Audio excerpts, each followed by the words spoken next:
আজকে ছেলেমেয়েদেরকে বাসায় রেখে আমরা দুজনে বেরিয়ে পড়লাম বাইরে একটু ঘুরতে যাব বলে।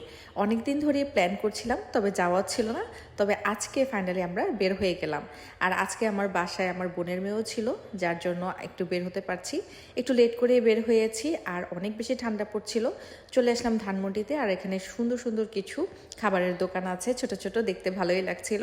আর এখানে বিভিন্ন ধরনের খাবার পাওয়া যায়, ফ্লেভারগুলো অসম্ভব চমৎকার আসছিল। সো আমার তো খুবই ভালো লাগছিল।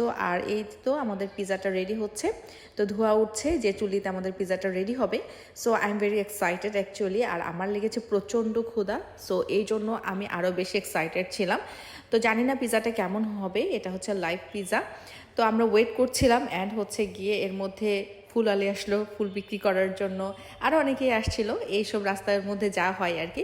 তো ফাইনালি আমাদের খাবারটা চলে আসলো। পিজাটা দেখতে অসম্ভব সুন্দর লাগছিল, খেতে কেমন হবে সেটা এখনও জানি না, খাওয়ার পরে বুঝতে পারবো। তো আমার কাছে মোটামুটি ফ্লেভারটা ভালোই লেগেছে। তো খুবই ক্ষুধা লেগেছে, প্রচণ্ড গরম ছিল, বাট অ্যাকচুয়ালি কান্ট ওয়েট, কারণ আমার অনেক ক্ষুধা লেগেছিলো, এই জন্য গরম গরমে মুখে দিয়ে দিলাম। খুব বেশি ঝাল ছিল না, খেতেও অনেক অনেক বেশি ইয়াম্মি ছিল। আমাদের ফাইনালি অনেক ভালো লেগেছে, আমার এবং আমার হাজব্যান্ডের। তো অনেকক্ষণ পর দেখলাম এক মামা চলে আসলো পান নিয়ে, যেহেতু পান খাই না, পান আমরা নিইনি, তো ওনাকে কিছু সাহায্য করে দিয়েছি। তো ফাইনালি আমরা এখন বাসায় চলে যাচ্ছি। খুবই ভালো লাগলো, সুন্দর একটা সন্ধ্যা না রাত কাটলো, মানে লেট নাইটে আমরা বের হয়েছিলাম। আর বাইরের পরিবেশটা অসম্ভব ভালো লেগেছিলো। ইনশাল্লাহ এরকম আরও বাইরের ভিডিও দিব। আল্লাহ হাফিজ।